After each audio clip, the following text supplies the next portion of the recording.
Hello friends, welcome to my channel. তো তোমাদের কাছে দারুণ একটি রেসিপি নিয়ে এসেছি, দই ইলিশ। তো আমার রেসিপিটি তোমরা দেখতে থাকো।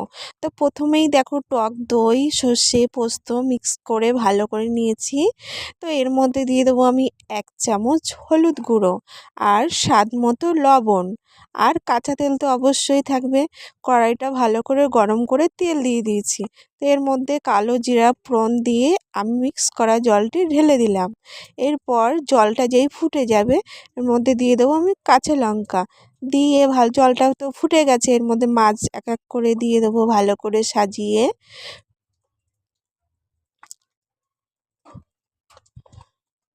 তো এরপর ভালো করে মাছটা ফুটাতে হবে জোরে জাল দিয়ে, অবশ্যই গ্যাসটা জোরে দিয়ে দেবে। ভালো করে ফুটে গেলে নেড়ে চেড়ে অবশ্যই ভালো করে তুলে নিতে হবে।